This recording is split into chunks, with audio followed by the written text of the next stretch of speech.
6장의 제12강 하나님의 아들들, 하나님의 말을 하는 자들 두 번째 하나님 말씀 1장 제3절부터 6절까지 말씀 다 함께 합독하도록 합니다. 시작. 찬송하리로다. 하나님 우리 주 예수 그리스도의 아버지께서 그리스도 안에서 하늘에 속한 모든 신령한 복을 우리에게 주시되 창세 전에 그리스도 안에서 우리를 택하사 우리로 사랑 안에서 그 앞에 거룩하고 흠이 없게 하시려고 그 기쁘신 뜻대로 우리를 예정하사 예수 그리스도로 말미암아 자기 아들들이 되게 하셨으니 이는 그가 사랑하시는 자 안에서 우리에게 거저주시는 바 그의 은혜의 영광을 찬송하게 하려는 것이라. 아멘. 구원이란 천지의 창조주 되시는 하나님께서 당신의 백성을 만드시는 과정이라고 말할 수가 있습니다. 하나님께서 당신의 백성을 만드시는 방법, 그 방법이 5절에 나와 있는 것처럼 우리 주 예수 그리스도로 말미암아 자기의 하나님의 아들들이 되게 하겠다고 말씀해 주시는 거죠. 우리 구원자로 오신 예수 그리스도는 창세 전부터 예언되고 예표된 말씀의 씨라는 겁니다. 하늘의 씨가 답이라는 우리의 역사와 마음속에 심기워져서 우리의 마음과 심령을 장악하고 차압하여 그 말씀의 영향력 아래 입장으로 우리를 하나님의 아들로 만든다라고 하였습니다. 그것이 바로 진리로 오신 예수 그리스도가 말씀의 씨가 되어서 우리 마음 깊은 곳에 심기워진 그 말씀의 씨가 우리 내면과 심령 안에서 자라서 우리의 주체성과 독립성을 죽이는 모양으로 우리를 구원하는 거라고 공부했죠. 그래서 하나님의 말씀 예수 그리스도가 씨로 심기워진다라는 것입니다. 그것이 바로 진리로 말미암는 죽음, 타무트의 죽음이라고 했지요. 그러니까 창세 전에 선택을 받은 하나님의 백성들, 하나님의 자녀들이 역사 속에서 우리의 삶 속에서 말씀에 실어오신 예수 그리스도의 그 복음에 의해서 죽임을 당함으로 말씀으로 말미암는 죽음, 진리로 말미암는 죽음으로 말미암아 이제 하나님의 아들이 된다라는 얘기입니다. 이것이 하나님이 하나님의 백성을 만드시는 방법이에요. 그런 의미에서 여러분들이 그 진리, 그 말씀, 언약의 씨, 약속의 씨에 의해서 죽임을 당한 하나님의 아들로 탄생된 자인지를 한번 돌아보아야 합니다. 그래서 말씀을 쭉 함께 강의하고 강론하면서 여러분들 안에 하나님의 백성들에게 있는 그냥 가까이 오세요. 얼마 되지도 않는데 뒤에 앉으세요. 일찍 오시는 분. 자리가 애매하군요. 애매하네요. 주님들이가 제일 착해요. 앞에서 그림 그리고 자고. 자도 괜찮죠? 괜찮아. 그래서 제가 그렇게 줄을 쳤어요. 하나님의 백성들에게는 하나님의 백성이 가지고 있는 뭐가 있다고요? 네, 표식, 사인, 증표 그런 게 있어요. 하나님의 아들들에게는 하나님의 아들들이 가지고 있는 그 유전자가 있다라는 얘기죠. 그것이 여러분들에게 있는지 우리에게 있는지 한 번 더 살펴보고 이렇게 한번 깊이 돌아보는 시간 되었으면 좋겠어요. 여러분은 무엇으로 타무트의 죽음을 경험하셨습니까? 우리가 어떻게 하나님의 아들이 되었는지 한번 생각해 보자는 얘기입니다. 창세기부터, 영원 전부터, 창세 전부터 예언된, 예표된, 예고된 언약의 씨인 그 말씀에 의해서 거듭나게 되었죠. 베드로전서 1장 23절 보세요. 너희가 거듭난 것은 썩어질 씨로 된 것이 아니요. 거듭난 것이 썩어질 씨로 된 것이 아니요. 무엇으로 되었대요? 썩지 아니할 씨로 된 것이니 그 썩지 아니할 씨는 뭐래요? 항상 있는 하나님의 무엇으로요? 말씀으로 되었대요. 거듭난 것, 태어난 것은 하나님의 씨로 된 것인데 그 씨는 하나님의 말씀이라는 얘기입니다. 창세 전에 하나님의 자녀로 택함을 받은 자들이 이 역사와 생활 속에서 어떻게 하나님의 자녀가 되냐면 썩지 아니할 씨, 영원한 씨로 된다라는 얘기입니다. 그 씨로 말미암아 다시 태어나 하나님의 아들들이 되는 것이에요. 베드로는 그 씨를 항상 살아있는 하나님의 말씀이라고 합니다. 이 씨가 헬라어로 뭐예요? 스포라인데 이 헬라어가 구약성경으로 가면 제라라는 단어로 사용이 됐어요. 이 단어가 창세기 3장 15절 매우 중요한 구절 중에 하나죠. 요한복음 3장 16절과 함께 창세기 3장 15절이 복음의 내용을 담고 있는데 소위 원시복음이라고 그래요. 그러니까 창세기에 최초로 꼭 그것만은 아니지만 최초로 복음을 예표한 것, 예언한 것이 이제 원시복음이라고 하는데 창세기 3장 15절 내가 너로 여자와 원수가 되게 하고 내 후손도 여자의 후손과 원수가 되게 하리니 여자의 후손은 내 머리를 상하게 할 것이고 너는 그의 발꿈치를 상하게 할 것이라.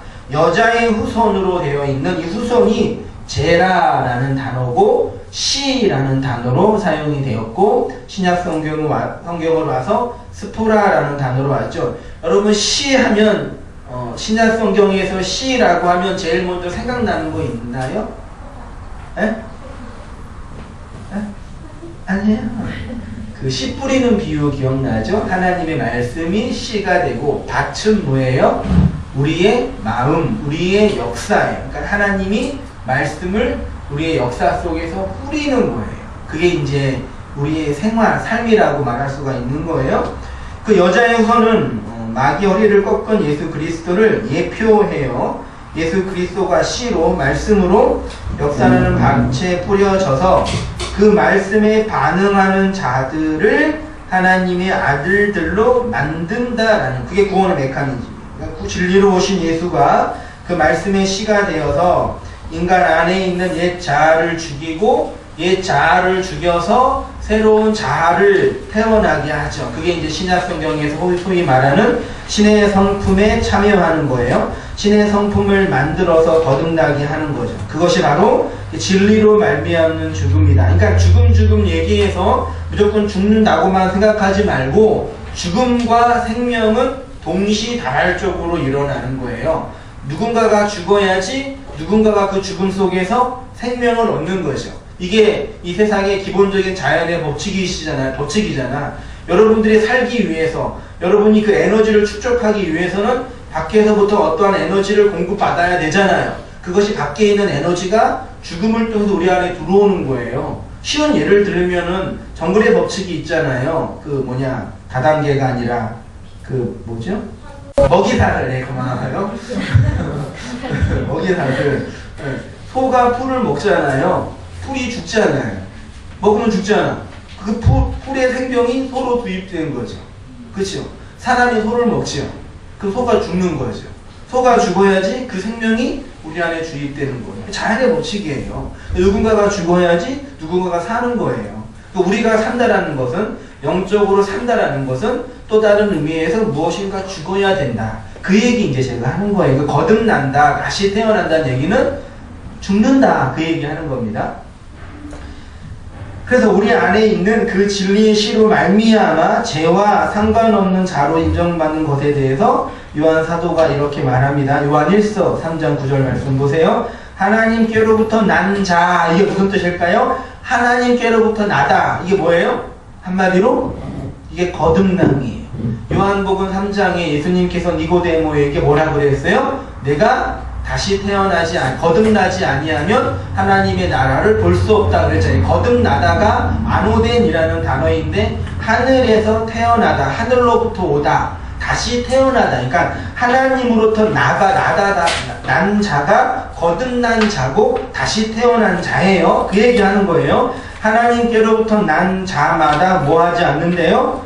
죄를 짓지 아니하는데요. 왜요? 하나님의 씨가 그 속에 거하기 때문이에요. 그도 범죄하지 못한대요. 왜요? 하나님께로부터 났어요. 그럼 당장 여러분 이렇게 질문 드리면 되죠. 여러분은 거듭나셨습니까?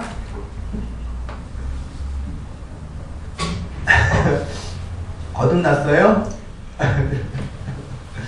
찍고 물어볼까요? 맨 앞에 있는 우리 주님 거듭났어요? 거듭나셨어요? 제일 얘는 안 났대요. 큰일 났어요. 거듭났어요? 네, 났습니다. 그러면 거듭난 자는 뭐라고 지금 요한일서 3장 9절에 얘기하고 있어요? 거듭난 자는 죄를 짓지 않는데요. 여러분 거듭났죠? 말을 많은데 안 났네. 조용히 좀 해. 시끄러워. 거듭나면은 죄를 짓지 않는데 되게 여기서 이제 혼란이 오죠. 이런 거 좀 이단이 많이 이제 들먹으면서 이제 구원파나 이런 사람 얘기하죠. 그러니까 죄를 짓다라는 이 단어를 우리가 어떻게 이해해요? 윤리적으로, 도덕적으로 어떠한 잘못, 실수, 그런 우리 자신을 따라 살고 싶은 그런 욕망, 죄 없는 사람이 솔직히 없잖아요. 그런 의도로 얘기하는 거예요. 그렇게 이해하면 성경은 절대 이해가 되지 않아요. 한번 제가 읽어볼게요. 두 번째 줄에 하늘의 진리, 그 진리, 말씀의 씨가 없는 자는 존재론적으로 뭐라고요? 죄인. 하나님이 이 세상을 볼 때 말씀의 씨, 예수 그리스도의 씨, 언약의 씨가 없는 불신자는 죄인이에요. 없는 존재예요. 그 죄의 지배를 받고 죄를 만들어내는 죄악 덩어리라고 하나님이 보시는 거예요. 그런데 그 죄의 존재인 우리에게 하늘의 씨가 말씀으로 우리에게 들어와 우리를 거듭나게 하면 이제 그 죄의 모든 저주와 법적인 책임에서부터 해방이 된다라는 뜻이죠. 하나님께서 더 이상 우리를 죄인으로 보지 않아요. 의인으로 보는 거예요. 왜요? 우리가 죄를 짓지 않았기 때문에? 그게 아니라 우리 안에 뭐가 들어왔기 때문에? 말씀의 씨가 들어왔기 때문에, 하나님께로부터 거듭났기 때문에 하나님의 관점에서 의인으로 쳐주는 거예요. 이것이 구원론적인 교리로 볼 때 뭐라고 얘기해요? 칭의라고 얘기하잖아요. 많이 안 들어가, 다 까먹으시죠? 그걸 칭의라 그래요. 우리의 도덕적인 노력과 종교적인 헌신과 신비적인 경험이 근거가 아니라 초월적으로 불가항력적으로 우리 안에 들어온 그 말씀의 씨로 그렇게 하나님이 인정해 주는 거예요. 왜냐하면 그 말씀의 씨가 결국에는 우리의 전 존재를 장악하고 차압하여서 하나님의 아들로 만들기 때문이에요. 이거는 교리적인 용어로 뭐죠? 견인이라고 해요. 그러니까 나중에 기회 되면 구원론 용어들 책으로도 많이 말했다고 생각했는데 용어는 다 들으면 금방 까먹으시죠. 거듭남, 중생, 회심, 칭의. 지난주에 뭐 배웠어요? 수양. 말하면은 잘난 척 한 것 같아서 말 못하고, 그렇다고 말하면 또 이제 걸릴 것 같은 뭐 같은 느낌이. 그렇죠? 이게 수양은 뭐냐면 하나님, 우리의 구원이 보장된다 그 뜻이 아니라 우리의 지금 모습을 보면 구원 받을 만해요? 네. 여러분 구원의 확신과 구원의 확신과 구원의 경험을 너무 혼란스럽게 생각하는데, 정말 구원의 경험이 있는 사람은 하나님께 어떤 고백을 하게 되냐면 하나님이 나 같은 사람을 구원하신다라는 것은 말도 안 된다. 지금 내가 지옥의 불 앞에 떨어져도 나는 아무런 할 말이 없다. 하나님은 정당하다. 그렇죠? 여러분을 다 지옥에 던져버려도 하나님은 옳지요. 억울하지 않아요? 그동안 내가 한 게 얼마인데. 그런 하나님에 대한 인식이 생겨요. 우리의 지금 모습을 보면 구원받을 만한 모습이 아니에요.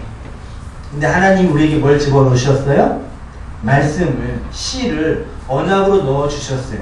그 말씀이 결국에는 나의 내면과 영혼을 자각해서 나를 하나님의 아들로 만들어 간다. 그게 하나님의 구원의 사역이잖아요. 그걸 알고 확신하고 믿고 의지하는 것을 견인이라고 해요.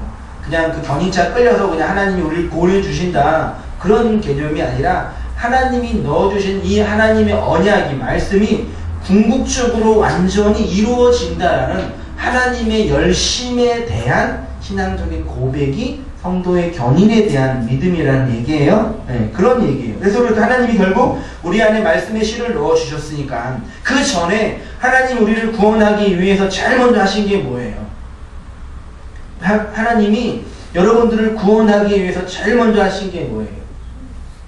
하나님이 에베소서 1장 3절 쭉 있잖아요. 창세 전에 우리를 택하서 예정하셨잖아요. 그러니까 우리를 구원하기 위해서 우리가 존재하기 이전에 이 세상에 오기 이전부터 하나님이 우리를 뭐 했어요?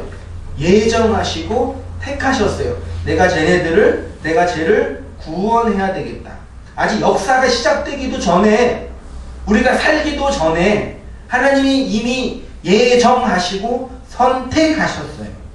그럼 하나님이 예정하시고 하나님이 선택을 하셨으면 하나님이 계획을 하셨으면 그 일은 이루어져야 이루어지지 않나요?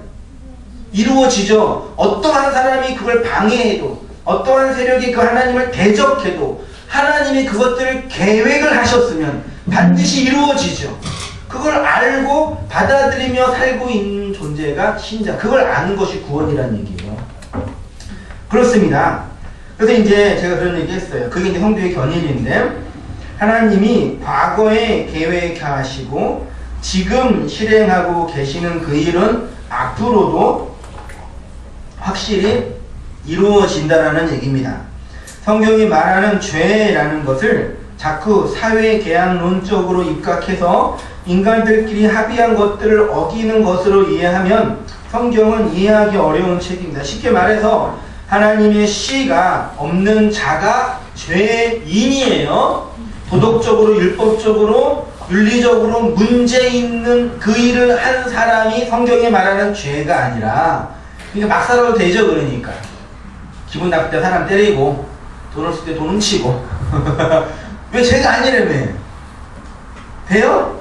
요즘 그 정도 상식이 없는 분들은 아니죠? 어떤 의미인지 이해되시죠? 성경이 말하는 죄와 우리가 상종한 죄는 달라요. 지금 요한일서 3장 9절 이하에 말하고 있는 그 죄는 하나님의 관점에서 보는 그 하마르티아로서의 죄예요. 그 죄가 없는 자예요. 그 죄가 아닌 자예요. 그 죄를 안 짓는 자예요. 씨가 없는 자가 죄인이고 그러면 어떤 사람이 악인이에요. 그렇죠. 하나님의 씨가 없는 자, 말씀이 없는 자, 진리가 없는 자가 하나님 보시기에 악인이라는 얘기예요. 하나님의 판단의 근거는 우리의 행위에 우리의 존재에 있는 것이 아니라 어디에 있어요? 하나님의 행위에 하나님의 씨에 있는 거예요. 그러니까 이 세상에 인간을 하나님 딱 판단하실 때 그 사람이 열심히 살았냐, 성실하게 살았냐, 최선을 다했냐, 노력을 했냐, 성공을 했냐, 실패를 했냐 하나님은 그걸로 판단하시지 않고 그 사람의 존재한 내면 안에 하나님이 넣어주신 그 언약의 씨, 말씀의 씨가 있냐? 그러면 의인, 없네? 그러면 악인이 되는 거예요. 이게 기독교예요. 근데 교회에 와서 자꾸 우리가 뭘 요구해요? 그런 이 복음적인 언약의 씨는 상관이 없이 이 땅에서 우리가 어떻게 하면 더 잘 살 수 있을지, 성공할 수 있을지, 뭐 그것도 아니면은 더 좋은 사람 될 수 있을지, 무엇인가 인간적인 어떤 모습들을 만들어낼 수 있을지, 그런 것들을 자꾸 요구하잖아요. 그게 필요 없다는 얘기가 아니라는 걸 알죠? 성경과 복음이 말하고 있는 그 진리가 뭔지를 우리가 먼저 알자 그 얘기하는 거예요. 이렇게 진리로 말미암아 죽어서 하나님의 아들로 태어난 하나님의 백성들에게는 그 진리가 주어지는 뭐가 있어요? 언어가 있어요. 그것이 바로 하나님의 말, 진리로 말하는 자가 되는 것이에요. 여러분이 영원한 씨로 오신 그 진리로 말미암아 옛 자아가 죽고 새 자아가 하나님의 아들들이 되었다면, 새 자아로 하나님의 아들이 되었다면 그 진리를 뭐하는 자? 말하는 자가 되는 거예요. 그래서 한번 줄쳐보세요. 하나님의 아들들에게는 그 아버지의 뭐가 있어요? 언어가 있어요. 하나님의 자녀에게는 하나님의 언어가 있어요. 신비주의자들은 하나님의 자녀에게는 뭐가 있다 그래요? 하나님을 깊이 만나는 신비적 체험이 있다 그러죠. 성공주의자들에게는 하나님의 자녀는 뭐가 있다 그래요? 하나님이 복 주신 복이 있다는 얘기죠. 머리가 되는 간증이 있다는 얘기죠. 이해되시죠? 이것이 세상에서 진리로 말하는 자가 됩니다. 이런 하나님의 아들들을 만드는 구원의 사역을 예수님은 거짓된 말에 사로잡혀 있는 귀신 들린 자를 고치심으로 보여주셨습니다. 지금 제가 말하는 거 다 이해돼야 돼요. 복습하는 거예요.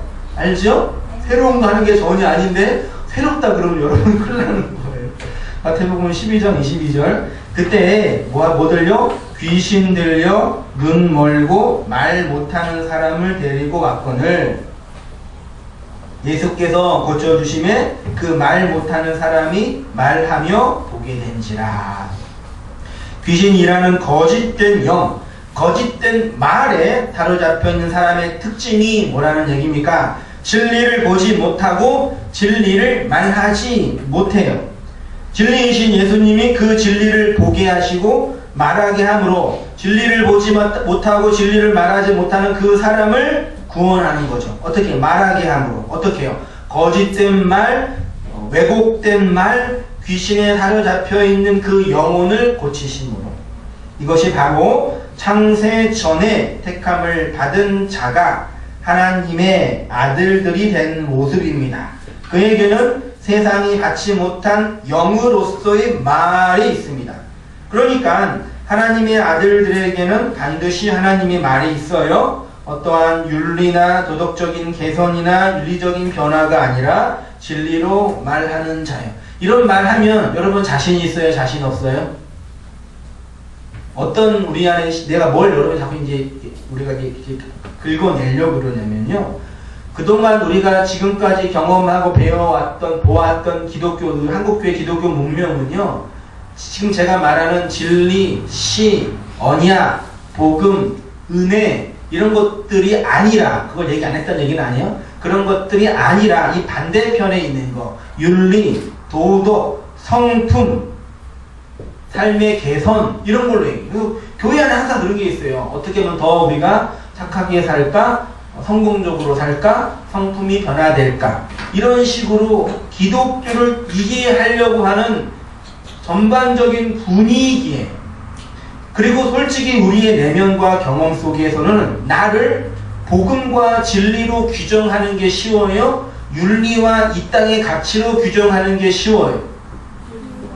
훨씬 이게 쉬워요. 왜냐하면 윤리적으로 도덕적으로 높은 경지에 올라가지 않더라도 그 지향점이 있으면 마음이 편해요.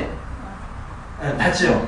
그럼 뭐 나를 규정할 수가 있다. 나는 아직 이게 좀 덜 됐네. 네, 나는 아직 헌금을 못 내니까 신앙이 없네. 이런 식으로. 나는 아직 성경 공부를 안 하니까 아직 안 됐네. 이런 식으로 나를 합리화할 수 있고, 많이 있는 사람은 헌금도 많이 내고 봉사도 많이 하고 성경 공부도 많이 한 사람은 난 이 정도 됐네. 그렇게 자기를 규정해서 만들어놔요. 그래서 교회 안에 보이지 않는 도덕과 규범으로 사람을 정해놓고 그 안에 집어넣는 다음에 적당히 다루어서 이렇게 움직이는 거예요. 여태까지 그렇게 우리가 지금 다루어짐을 당하고 생활을 한 거예요. 저도 그랬어요. 그게 아니에요. 그렇게 말하는 사람이 많이 있고, 그게 뭐 한국교회 뭐 총회장이든 뭐든 교수님이든 뭐든 성경이 말하는 건 분명히 아니에요. 뭐 큰 교회가 되든 설교를 잘하는 목사가 그렇게 얘기를 하든 그건 복음이 아니에요. 그 기독교 아니에요. 확신에 말할 수 있어요. 복음은 그걸로 나를 규정하는 것이 아니라 말한 것처럼 은혜, 말씀, 시, 언약, 예수 그리스도 나를 규정이에요. 근데 이거는 어려운 게 아니라요. 어려운 거면 할 말 하죠. 노력하고 애쓰고 분투하면 되죠. 이건 어려운 게 아니라 뭐예요? 불가능해요. 불가능한 인간의 가치로, 인간의 것으로는 세울 수 없는 영역이. 그게 예수님이 제자들에게 사람이 할 일이 아니라, 그거는 사람으로서 할 수 있는 일이 아니라 하나님만이 할 수 있는 일이다, 그 얘기하는 거예요. 그거 온탕교회가 세워가려고 그러니 미치죠. 여러분도 미치고 저도 미치고. 여러분은 안 미치죠? 나만 그렇죠? 이렇게 하늘의 진리를 말하는 자는, 성경은 복음을 전하는 소리라고 합니다. 이사야서 40장 3절, 외치는 자의 소리여, 너희는 광야에서 여호와의 길을 예비하라, 사막에서 하나님의 대로를 평탄케 하라. 이사야 61장 11절, 주 여호와의 영이 내게 내리셨으니, 영이에요. 영이에요. 영이 내리셨으니 이는 여호와께 기름을 부음을 받다가 성령으로 충만해지다, 성령의 임재를 경험하다와 동의어예요. 거의 기름 자체가 성령을 상징해요. 가난한 자에게 아름다운 소식, 영이 임하고 성령이 임하니까 소식이 나온대요. 나를 보내사 마음이 상한 자를 고치며 포로된 자에게 자유를, 갇힌 자에게 노임을 선포하며, 주의 영이 임하니까 어떻게 돼요? 아름다운 소리, 진리의 소리를 전할 수 있게 되지요. 영이 곧 말씀이니까 그 소리는 말을 전하면 어떠한 변화가 생긴다는 것이요. 마음이 상한 자가 고쳐지고 포로된 자가 자유케 되고 갇힌 자에게 노임이 선포된다고 합니다. 그러니까 거짓된 말, 악한 말, 귀신 들려 말 못하고 듣지 못하는 자들이 이렇게 말하고 듣게 된다라는, 그러니까 하나님의 백성들에게는, 하나님의 아들들에게는 반드시 무엇이 있어야 돼요? 윤리적인 성숙, 도덕적인 변화, 예, 답을 미리 얘기해 주셨어요. 말이 있어야 돼요. 바로 그 말씀이라는 진리로 오신 예수 그리스도로 말미암아 하나님의 아들이 된 교회의 역사 속의 모습을 본문이 말하고 있는 것입니다. 이 세상 어디에도 하늘의 진리를 담지한 존재는 없습니다. 그래서 기독교는 이 세상에서 성공하고 번영하고 혹은 어떻게 하면 더 바르게 살고 이런 것들을 가르치고 배우는 종교가 아니에요. 우리의 존재는 이미 창세 전 언약에 의해서 선택이 되어졌고, 그 선택된 자들만 하나님의 말씀을 받을 수 있다라고 얘기해요. 되게 중요한 본문인데, 이 복음, 그 하나님의 말은 누가 받을 수 있냐면 창세 전 언약에 의해서 선택된 자들만 받을 수 있다라고 얘기해요. 그래서 기독교는 하나님의 자기 계시이고 성도들의 하나님 인식이에요. 이거는 여러분이 마음속에 깊이 담아놨으면 좋겠어요. 기독교는 삶의 체제, 윤리적인 기준, 마음의 평안, 이게 아니라 하나님의 계시, 성도들의 하나님 인식, 하나님이 자기 자신을 드러내 보이잖아요.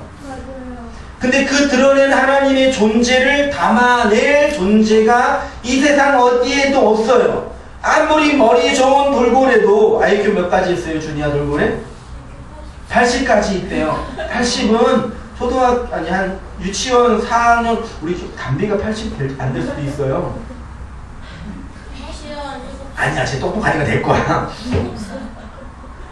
그렇게 똑똑한 돌고래에게 하나님이 계시하세요?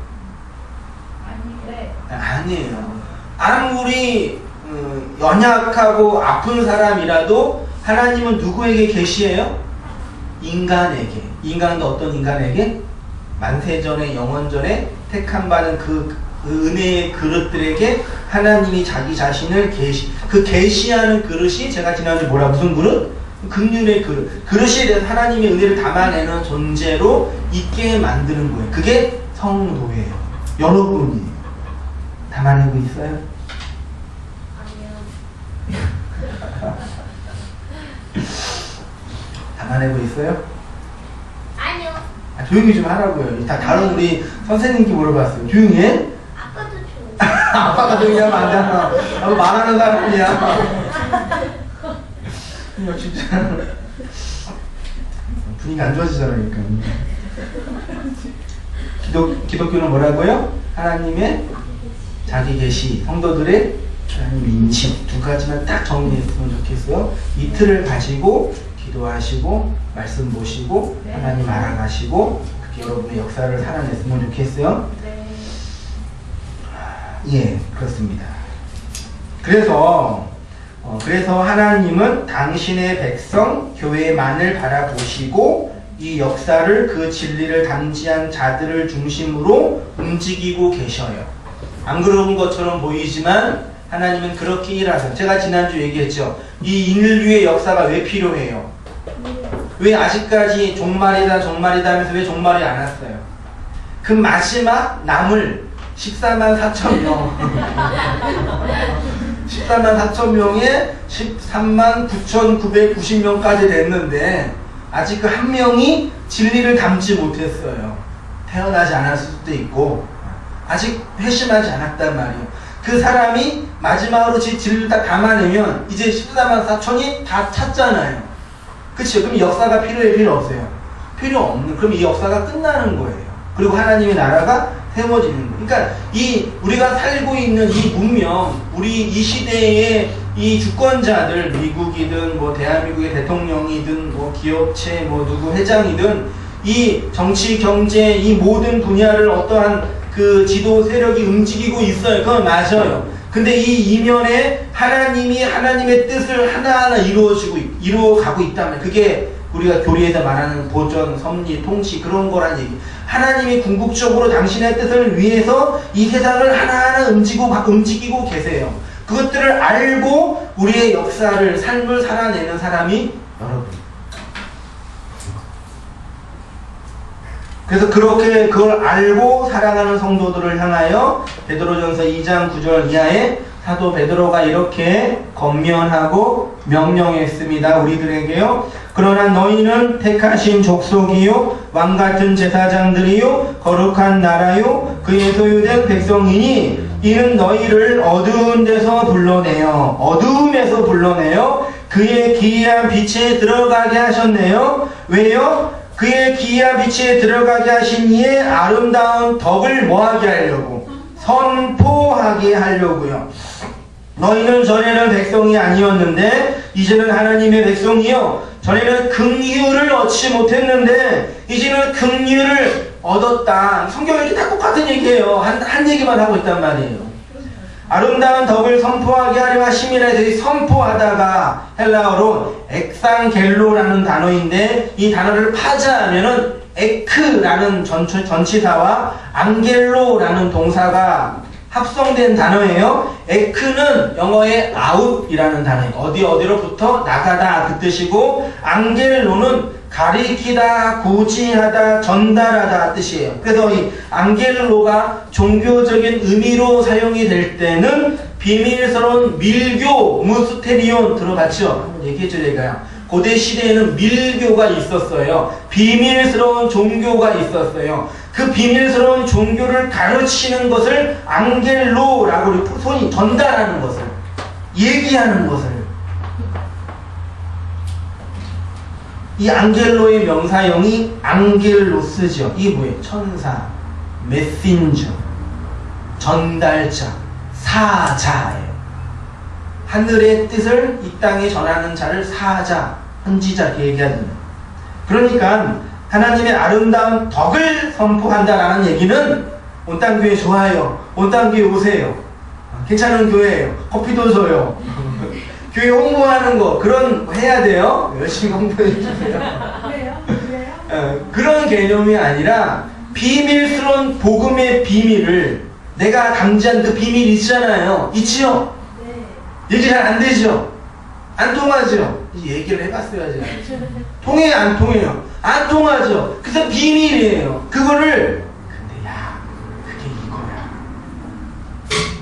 얘처럼 다 얘기하는 걸 안개노스라고 그러는 거예요. 그러니까 기독교 이 종교 안에는 그 비밀스러운 밀교적 가르침이 있어요. 모든 종교 안에는. 워낙 지금 한국교회가 대중화돼서 대중화되려면 멋있게 해야지. 대중화하려면 제대로 하든지 그 사회에서 명망받고 인정받아야지. 카톨릭이나 다른 종교처럼 대중화도 못하고 비밀스러운 종교도 못하고 뭐 하자는 얘기야. 나 같은 사람 후발주자 힘들게 이렇게 다 망가뜨려 놓고. 그래요. 그 외에 이제 아름다운 덕을 선포하려고 여러분들을 불렀대요. 저를 불렀대요. 그러니까 그 진리, 그 밀교적 비밀을 전달하는 것이 이제 매우 어렵지요. 그러면 그의 아름다운 덕, 복음, 은혜, 진리, 그 밀교적 가르침을 전달하는 것이 어려운 이유가 뭘까? 두 가지로 제가 정리했는데, 첫 번째로는 내가 그것을 말할 자격이 없는 것처럼 보이죠. 다 끄덕이시네요. 내 안에 그 복음적 비밀이 있나? 있어요? 없어요, 여러분? 내가 다 바로 밑에 확인할 수도 없고. 있어요? 없는 것처럼 보이죠. 준비가 됐나? 실력이 됐나? 나를 보면 전할 수 없는 잘하는 자괴감이 들지요. 걱정 마세요. 선생님 목소리 이렇게 전하고 있는데 여러분 전하지 못하겠어요? 뿐만 아니라 두 번째 이유는 그것들을 알아듣는 사람들이 별로 없는 것이 아니라 거의 없어요.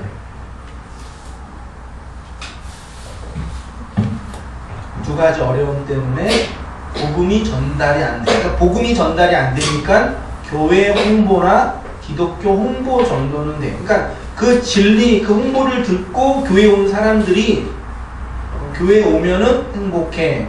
교회에 오면은 좋아. 심지어 뭐 어떤 청년들 교회에 오면은 여자친구, 이성친구 사귈 수 있어. 좋은 배우자 만날 수 있어.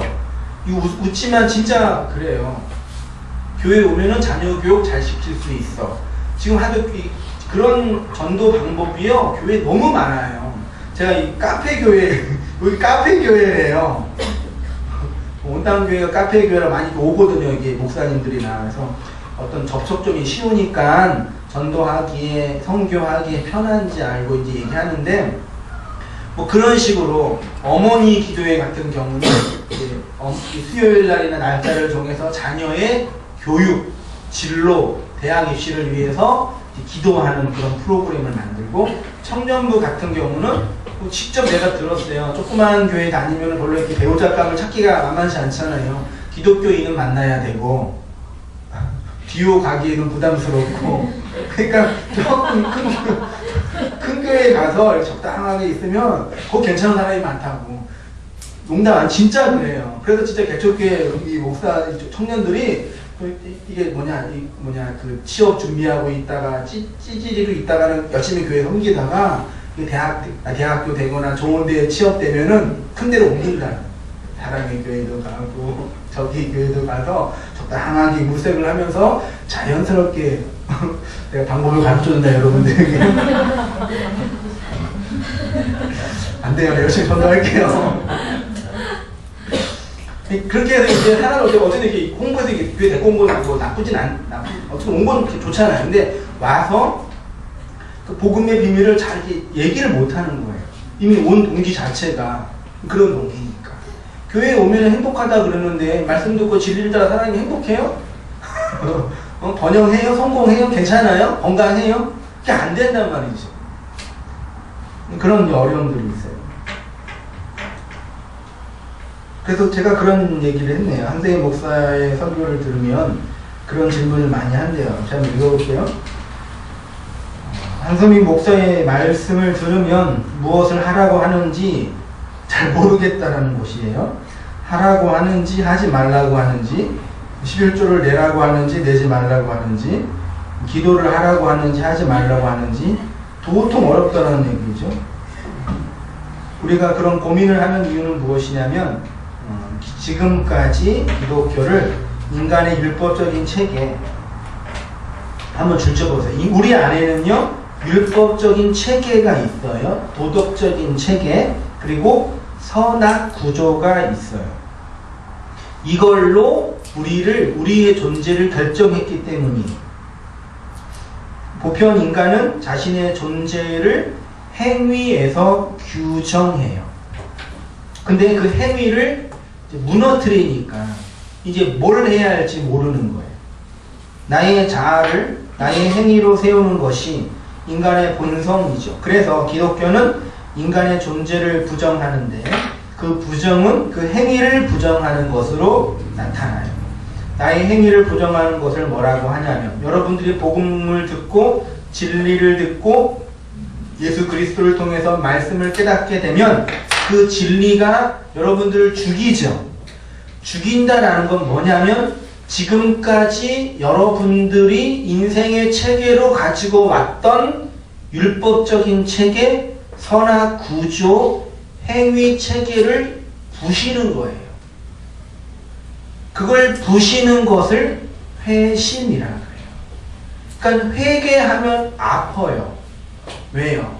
지금까지 내가 내 존재를 규정했던 것이 행위였는데, 복음은, 말씀은 그거 큰일 나는 거야. 그거 부셔. 그러니까 그걸 다 버리면은 내 존재를 버리는 거예요. 그래서 그것들을 못 버리는 거예요. 더 큰 문제는 뭐냐면, 복음이, 진리가, 말씀이 인간의 그 존재, 행위의 체계, 율법의 체계를 부시도록 들어오지 않아요. 적당하게 포장시켜줘요. 잘했어요. 괜찮아요. 그리고 하나님을 그 안에서 조작해. 자신의 율법적인 체계를 지지하게 한 다음에 그 안에서 자기의 하나님을 만들어 놓잖아요. 그게 이스라엘 백성이 구원을 경험하고 광야에서 만든 금송아지예요. 그러니까 우상 숭배, 그러면은 뭐 절간에 가서 부처에게 절하고 뭐 사탄교 뭐 그런 거 믿고, 그게 아니라 우상은 내 안에 있다고요. 어떤 식으로 나의 존재를 인간의 기본적인 율법적인 체계, 선악 구조의 틀로 나를 규정하는 거예요. 선이든 악이든. 그것이 우상 숭배예요. 그것의 본질이고, 그 부처 죽이는 게 아니고 이방 종교 죽이는 게 아니고 나 죽이는 거예요. 그 어떤 세력을 내 밖에 두는 게 아니라고요. 저 사람은 귀신 들린 사람, 저 사람은 사탄 믿는 사람, 저 사람은 부패한 사람. 그게 아니라 나한테 들어오는 거라고요. 그런 체계가 여러분 이제 전환돼야 돼요. 전환되셨어요? 네. 한혜자매만 되셨어요?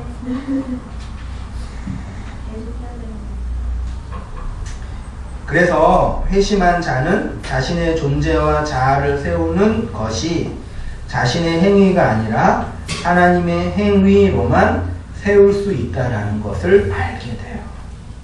제가 요한복음 3장 19절 그 다음에 몇 개의 말씀을 각주로 했는데, 이 말씀을 제가 읽어볼 테니까 본문에서 인간의 행위가 어떻게 부정되어지고 하나님의 행위가 무엇인지 한번 여러분 잘 이렇게 한번 탐구해 봐요. 성령님이 조명해 주실 것이라고 믿습니다. 이렇게 보세요. 그 정죄는 이것이니 곧 빛이 세상에 왔으되 사람들이 자기 행위가 악함으로. 악한 행위가 아닙니다. 그 행위가 악한 거예요. 그냥 그 존재는 악한 거예요. 쉽게 말하면 악한 행위를 부시는 게 아니라 너 악이야, 그 얘기하는 거예요. 빛보다 어둠을 더 사랑한 것이니라. 악을 행하는 자마다 빛을 미워하여 빛으로 오지 아니하나니 이는 그 행위가 드러날까 함이요 진리를 따르는 자는 빛으로 오나니 이는 그 행위가 하나님 안에서 행하는 것이니라. 요한복음 6장 28절. 그들이 묻되 우리가 어떻게 하여야 하나님의 행위를 하지요? 그러니까 예수께서 대답하여 이르시되 하나님께서 보내신 일을 뭐하는 거? 믿는 것이 하나님의 일이에요. 하나님의 일은 뭐예요? 예수 믿는 거. 쉽게 말하면 그 예수 믿으면 어떤 일이 이루어져요? 내 안에 있는 나의 행위가 하나님의 행위인 예수님의 행위로 부정되고 삭제돼요. 그게 하나님의 일이에요. 야고보서 2장 17절 이와 같이 행함이 없는 믿음은 그 자체가 죽은 것이라. 행함이 없는 믿음 뭔지 알겠죠? 네. 믿는 거 있고 행함이 이게 아니에요. 설교를 하도 많이 들어가지고 나도 그런 설교 한 20편 들었어요. 진짜 26편. 행함이 있어요. 이 행함이 있는데 믿음이 있는데 얘는 믿음이 있대요. 근데 보니까 행함이 없네? 이게 가짜래요. 이거 아니에요.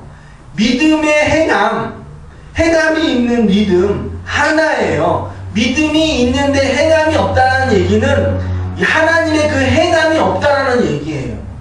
그러니까 마음으로는 믿고 행동으로는 행함이 안. 그러면 나오는 얘기가 이제 형제가 와서 떡을 달라 하는데 좋아, 그냥 내가 기도해 줄게. 그런 본문 여기 그런 얘기가 아니라고.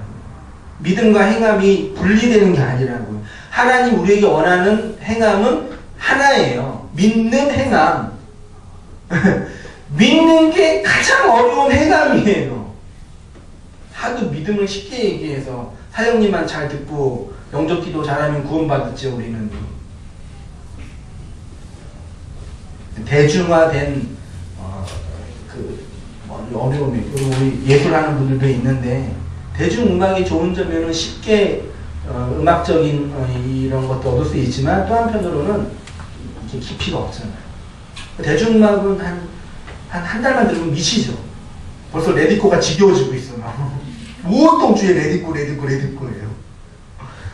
뭐 하다가 레디코가 나왔죠? 이럴 줄 알았다 내가. 그래요. 예수 그리스도로 말미암아 나의 의인 만드는 하나님의 행위에 의해서 규정되는 거예요. 그러니까 하나님이 싫은 사람이나 자신의 존재성과 주체성을 세우려는 사람들에게는 이 복음이 미치고 환장할 노릇이죠. 인간의 자기 의가 그걸 용납하지 못하죠. 차라리 내가 내 행위를 가지고 심판을 받는 게 낫지. 그렇게 심판받는 사람이 누구예요? 바로 유다잖아요. 내가 예수님 한 거 내가 책임질게. 이건 누구에다 주는 거예요. 그게 인간의 자존심 챙기기에는 딱이에요. 비참하게 무릎 꿇고 잘못했어요. 나 좀 용서해 주세요. 기분 나쁘죠. 그게 우리의 본성이라고. 나를 버리고 내 자아의 주체성을 하나님께 위탁하며 그분의 처분에 맡기는 것. 이게 힘들지. 여러분의 존재를 누구한테 맡겨요? 예수께. 맡길만 해요? 아, 그래요? 대부분 아니에요. 여러분 남녀가 결혼해서 맨날 몇 싸우는지 알아요? 속았다는 얘기죠. 내 인생을 저 존재에게 맡기다니 헐 이거잖아요. 나 결혼 안 하니 미혼이 거의 대부분이 큰일 났네. 미안하네요.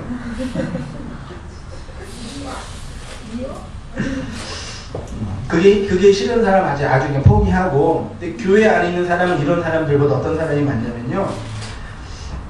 저 좋잖아요. 이렇게 전적으로 하나님을 대적하지 못하는 사람들은 이제 하나님과 적당히 뭐래요? 거래를 해요. 딜을 하는 거예요. 여러분 속에 있는데 한번 보세요. 거래하지 마세요. 내가 이 정도는 당신께 섭섭지 않게 할 테니까 내 딜을 좀 봐달라고 하든지 내가 주의 레벨까지 다 해드리겠다. 내가 11조만큼은 내가 하겠다. 그거 못하는 사람 많이 있는데 어디에요? 그게. 그 나머지는 건들지 마라. 내가 부교육자 사역하면 이 두 가지를 항상 경험해서 어른들 섬기면서 다 이렇게 어느 선까지는 다 해줘요. 다 해주는데 마지막 그 도루 하나 있어요. 그거는 이제 하는 거. 하나님은 요거 보시를 보시는 분이거든. 다 준데 요거 하나. 이거는 저한테도 있고 여러분에게도 있답니다. 나도 항상 이것 때문에 이제 깨트려지고 알았어요. 깨트려지고 부서지고 듣다가 퍽 들어오나 봐. 이렇게 퍽 들어오나 봐요. 그걸 이제 지키려는 것이 이제 거래예요. 나보다 힘이 약한 사람에게는 내가 싸워서 이길 수가 있으니까 거래할 필요 있어요, 없어요? 그 정치, 외교는 그래서 거래예요. 되게 중요해요. 목사들이 거래를 잘하는 거예요. 정치를 잘하고. 저도 목사예요. 그 힘이 강한 사람, 약한 사람이랑 거래할 필요 없어요. 그냥 뺏어오면 끝나니까. 근데 힘이 강한 존재랑은 내가 살아야 되니까 적당하게 거래를 해야 돼. 그럼 거래는 내가 무엇인가 얻어야 되는데 그럼 나도 줘야 되잖아요. 그래서 적당히 딜을 하는 거예요. 그러면서 하나님과 거래를 잘해가지고 돈 많이 번 사람 간증자로 세워서 성공했다는 얘기하고 그게 말이 돼요. 이런 식으로 하나님과 거래를 하는 것입니다. 이것이 기독교 신앙이 아닌 것을 장명합니다. 그래서 그 진리의 말을 전하는 것이 어렵습니다. 그런데 지금 베드로 사도가 교회를 향하여 무엇이라고 하냐면 교회인 너희는 뭐예요? 택하신 족속. 여기에다 여러분 이름 쓰세요. 성민이는 택하신 족속이고 왕같은 제사장이고 거룩한 나라, 하나님 나라, 왕, 소유예요. 너는 택한 족속이요 왕같은 제사장. 그 복음성가 아니야. 축복성. 그리고 우리가 그 노래 동생이 많이 이렇게 긍정적으로 받아들였죠. 이 얘기는 뭐냐면 내가 널 죽이겠다 그 뜻이에요. 내 나라 만들겠다. 이 행위 다 부셔버려서 나로 하나 되게 하겠다. 그 고백이에요. 그러니까 이렇게 하면서 너는 택한 족속이요 이렇게 불러줄 수 있는 게 아니에요. 죽으세요. 이게 얘기예요. 그렇게 너희를 그렇게 만들고 그렇게 삼으신 하나님의 아름다운 덕을 이제 전하라고 하는 거죠. 가르치라고 하는 것입니다. 그러면 누가 하나님의 아름다운 덕을 전할 수 있냐? 누가요? 앞에 구절에 나와 있죠. 너희를 어두운 데서 불러내고 그의 기이한 빛에 들어간 그 사람만이 하나님의 아름다운 덕을 전할 수가 있지요. 이렇게 진리와 말씀에 의해서 하나님의 소유가 되고 하나님의 나라가 되고 왕이 된 그 존재, 다시 말해서 자신의 모든 자아 주체성, 행위의 주체성을 삭제당하고 하나님의 행위에 의해서 살고 있는 그 사람만이 복음을 전하는 존재. 내 것을 전할 수 있잖아요. 내 것을. 내가 그렇게 경험했잖아요. 내 존재와 주체성이 다 무너졌잖아요. 요것을 전하는 게 복음을 전하는 거예요. 교회는 이 세상에서 무엇을 전해야 하는 기관이냐면 하나님의 아름다운 덕을 전하는 기관인데 그 아름다운 덕은 나를 어두움에서 빛으로 들어가게 한 그 내용이라는 얘기입니다. 다시 말해서 어두운 이 세상에서 빛으로 들어온 자가 이 어두운 세상에 있는 택하심을 받은 교회에게 그 어두움에서 나오라라는 얘기죠. 그러니까 복음을 전할 수 있는 자가 누구냐면 어두움에서 빛으로 나오는 자예요. 여러분, 하나님의 나라에 있는 사람만이 어두움의 나라에 있는 사람에게 야 일로 와 얘기할 수 있는 거예요. 자기는 안 갔는데 너는 가라 이게 말이 돼요? 그러니까 왜 우리가 정말 복음을 전하지 못해요? 그 내가 빛 안에 들어와서 거기는 어두움이에요. 일로 오세요 하는 게 전도예요. 근데 나도 여기에는 있는데 마음 기쁜 곳에 저기에 있고 싶어. 그래서 솔직히 내가 전도 받고 싶은 거예요. 그렇죠. 나도 그럴 때가 있는데 괜히 했다. 뭐야 이거. 안 그래 여러분요? 나만 그러는 나만 나쁜 놈이에요? 그래서 어려워요. 복음을 전할 수 있는 자가 한번 줄쳐보세요. 복음을 전할 수 있는 자는 누구냐? 바로 어두움에서 빛으로 나온 그 사람. 그 교회만 그 복음, 그 비밀을 하나님의 말로 전할 수 있어요. 바로 이것이 이 사람이 말씀의 씨로 오신 예수 그리스도로 말미암아 하나님의 아들이 된 자고 그들이 바로 하나님의 말, 그 복음, 그 은혜의 말을 하는 자들입니다. 그러니까 역사 속 교회 성도는 그 어떤 모습으로 있게 되냐면 교회는 어떤 모습으로 있게 되냐면 그 진리 하늘의 말을 담지한 긍휼의 그릇으로 있게 돼요. 하나님의 자기 계시를 담아내고 여러분이 살잖아요. 부자로 살 수도 있고 가난하게 살 수도 있고 건강할 수도 있고 아플 수도 있고 절망할 수도 있고 위로받을 수도 있어요. 근데 어쨌든 그 하나님의 계시를 담고 있잖아요. 그쵸? 담고 있어. 살 거예요. 내일 안 죽어요. 걱정하지 말아요. 살아요. 그 살다가 하나님이 창세 전에 영원 전에 택한 하나님 백성이 우리의 역사 속에 있지요. 여러분이 있는 것처럼 그 자들에게 내가 받은 그 하나님의 계시를 그대로 전하면 되는 거예요. 날 이렇게 만들었네. 날 이렇게 전했네. 그거 하라고 하는 거예요. 하나님께서. 그게 말하는 자예요.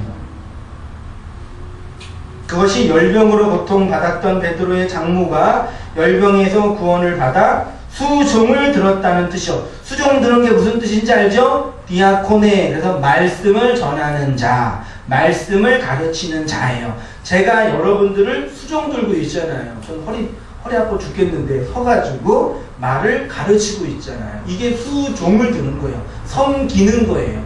목사의 섬김, 목사의 권위는 이것뿐이 없어요. 다시 높아심에서 말씀드리지만 목사에게는 축복권과 저주권이 있지요? 없어요. 네, 없어요. 그렇게 말하는 목사는 무당이에요. 무당이니까 소금 뿌리면서 가라고 던져주면 돼요. 어디서 무당질이야.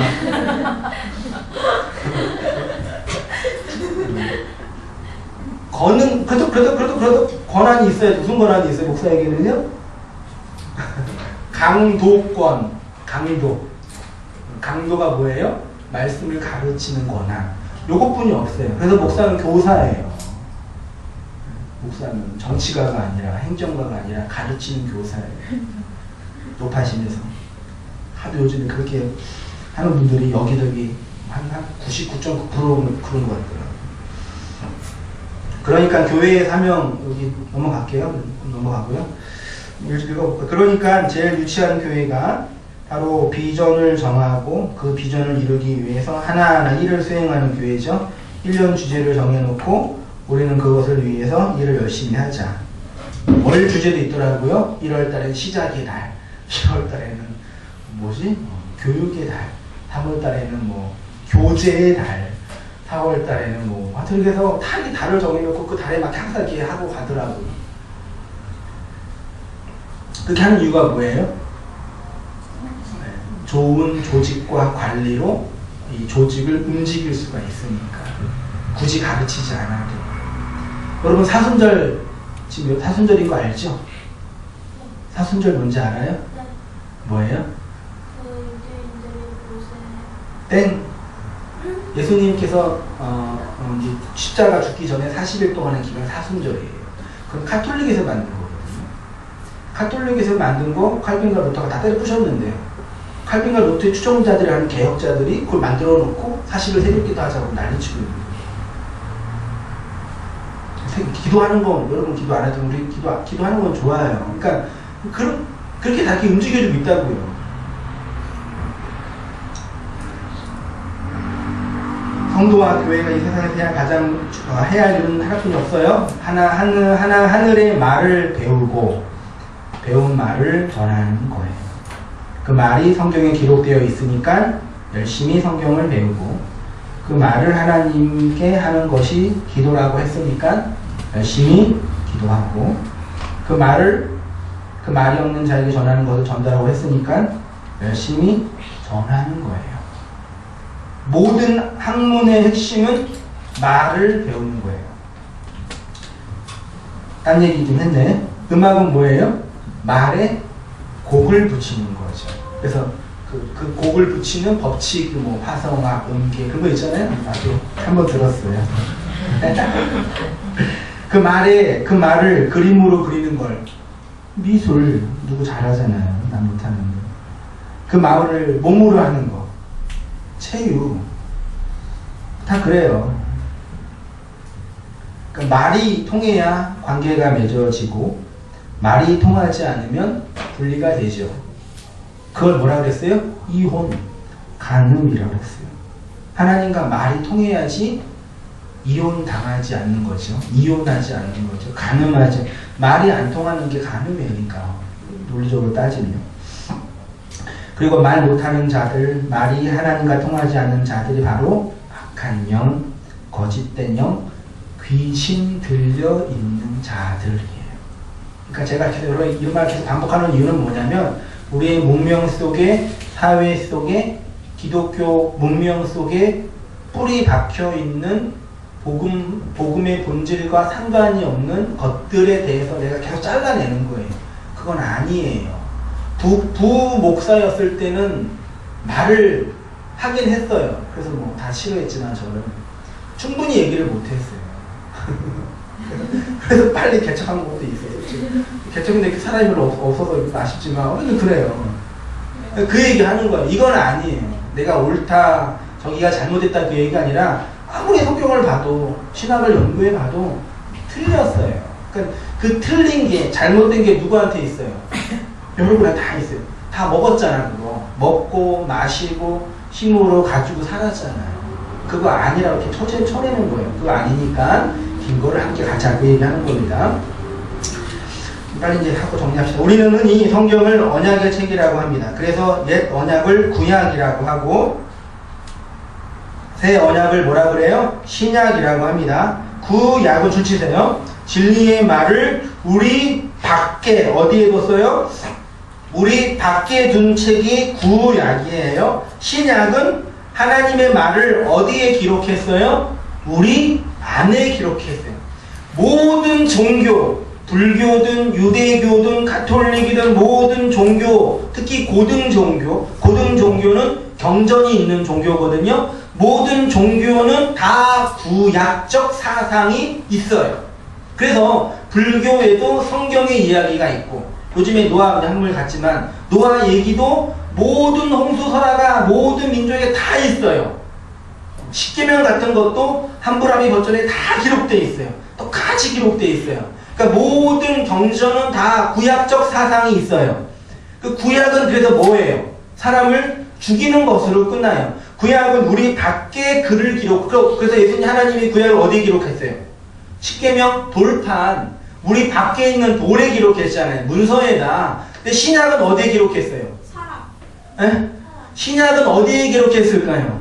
성경에 기록했죠. 그게 우리 마음에 기록되어 있다. 고린도후서 3장 2절 보세요.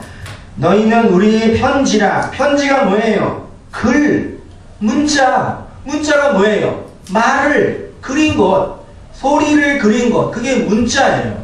너희는 우리의 소리라, 말이라, 복음이라, 음성이라. 우리의 마음에 썼고 무릇 사람이 알고 있는 바라. 너희는 우리로 말미암아 나타난 그리스도의 편지니 이는 먹으로 쓴 것이 아니요 오직 살아계신 하나님의 영으로 쓴 것이며 또 돌판에 쓴 것이 아니요 오직 육의 마음판에 쓴 것이라. 그가 또한 우리를 새 언약의 일꾼, 그럼 옛 언약의 일꾼도 있겠죠? 새 언약의 일꾼 되기를 만족하게 하셨으니 율법의 조문으로 하지 아니하고 구약이요. 율법의 조문으로 하지 아니하고 오직 영으로 하미니 율법 조문은 뭐 한대요? 죽이는 거. 구약 성경은 사람을 죽이는 거예요. 영은 살리는 것이니라. 돌에 써서 새긴 죽게 하는 율법의 조문의 직분도 영광이 있어. 이스라엘 자손들은 모세의 얼굴에 없어질 영광 때문에 그 얼굴을 주목하지 못하였거든. 하물며 영의 직분은 더욱 영광이 있지 아니하겠느냐. 무슨 말인지 알겠죠? 구약은 하나님의 말씀을 인간 밖의 글, 문자, 돌에다 기록했어요. 그러니까 뭐 얘기하고 싶냐면 하나님의 말씀이 우리 밖에 있으면 우리를 살려요, 죽여요? 우리를 죽이는 문서가 돼요. 그래서 모든 종교는 죽어요. 진리를 얘기하는데 다 얘기 못해요. 마치 어떤 거냐면 하나님의 나라에 들어왔어요. 빛으로 들어왔어요. 야, 거기 어둠이거든? 일로 들어와. 이게 신약인데 구약은 아직 빛으로 못 들어갔어. 어두움에 있어. 저기 빛이 있네? 절로 가! 그러는 거예요. 모세가 그 일을 한 거예요. 근데 아무도 못 가요, 그 일을. 예수님만 그 일을 갈 수 있다고 그랬잖아요. 그게 구약이란 말이야. 우리 밖에 신약은 뭐예요, 그러면? 밖에 있는 글은 우리는 살릴 수가 없단 말이야. 그래서 어떻게 하냐, 하나님이. 내가 이제 글을 밖에 기록했는데 그 글 문자를, 하나님 말씀을 우리 안으로 그냥 훅 하고 집어넣는다는 얘기예요. 그게 신약이라. 그게 이제 마음에 기록된 말이에요. 예레미야 31장 31절, 에스겔 36장 24절 이하는 무슨 글이에요? 이게 새 언약에 관한 이야기인데 매우 중요해요. 매우 중요한데 한번 그래도 한번 읽어볼게요. 거의 다 끝났으니까. 여호와의 말씀이니라. 예레미야 31장. 보라, 날이 이르리니 내가 이스라엘 집과 유다 집에 새 언약을 맺으리라. 이 언약은 내가 그들의 조상들의 손을 잡고 애굽 땅에서 인도하여 내던 날에 맺는 것 같이 아니할 것은 내가 그들의 남편이 되었어도 그들이 내 언약을 깨뜨렸음이라. 여호와의 말씀이니라. 그러나 그날 후에 내가 이스라엘 집과 맺은 언약은 이러하리니 곧 나의 법을, 말씀을, 진리를 그들 속에 두며 그들의 마음에 기록하여 나는 그들의 하나님이 되고 그들은 내 백성이 될 것임이니라. 여호와의 말씀이니라. 그들이 다시는 각기 이웃과 형제를 가리켜 너는 여호와를 알라 하지 아니하고. 왜 여호와를 알 필요가 없어요? 여호와가 마음에 들어와 버렸다니까요.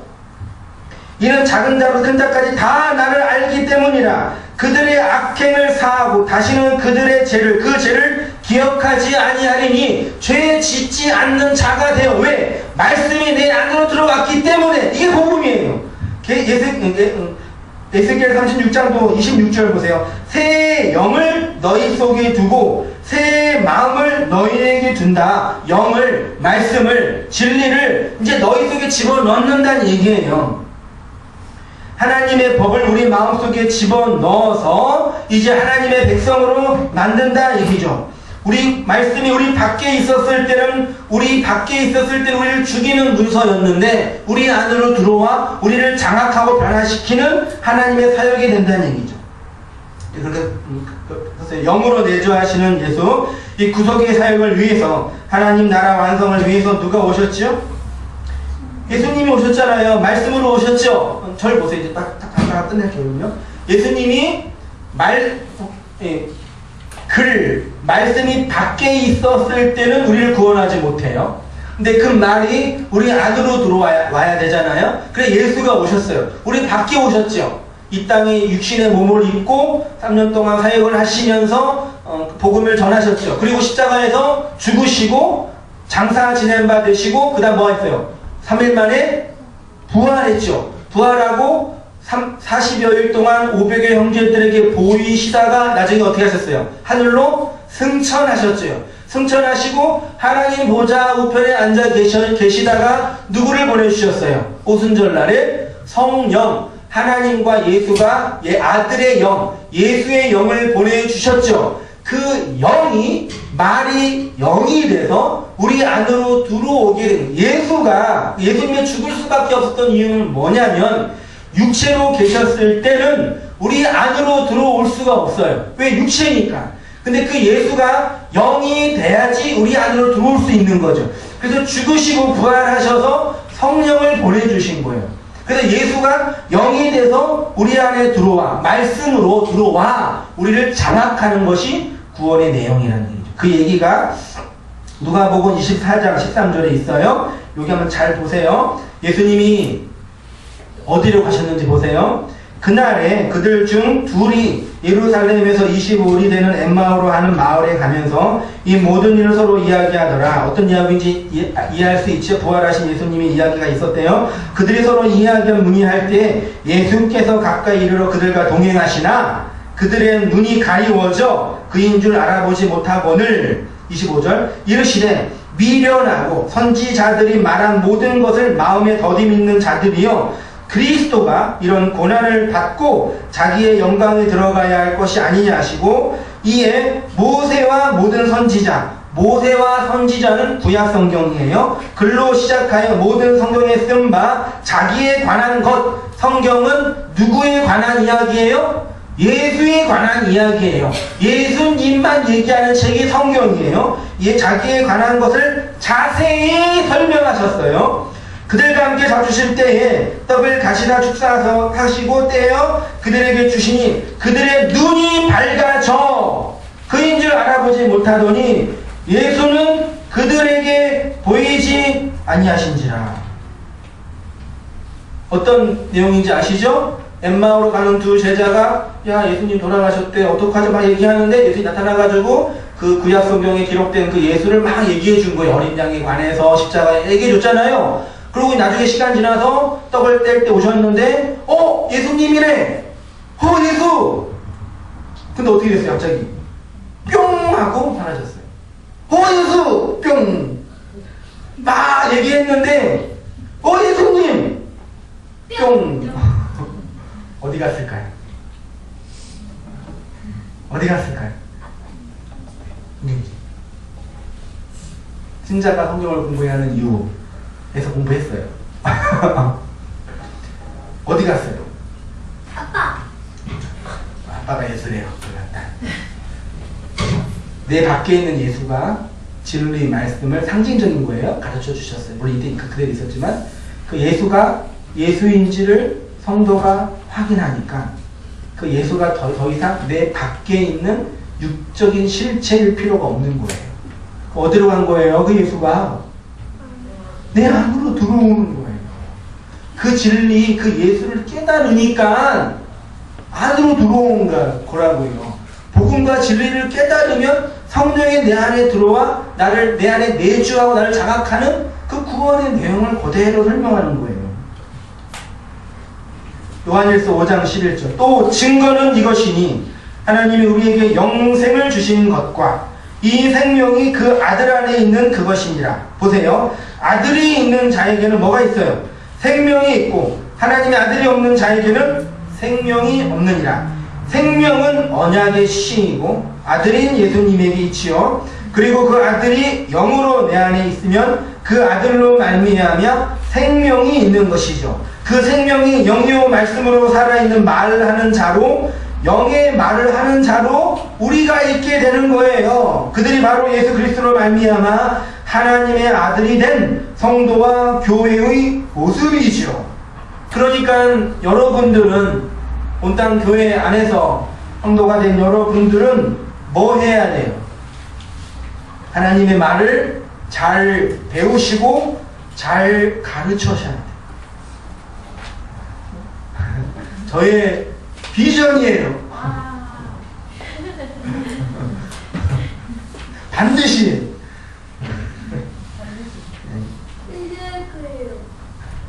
잘 배워서 말로 살아갔으면 좋겠어요. 차근차근 하나하나 이렇게 해 나갔으면 좋겠습니다. 함께 우리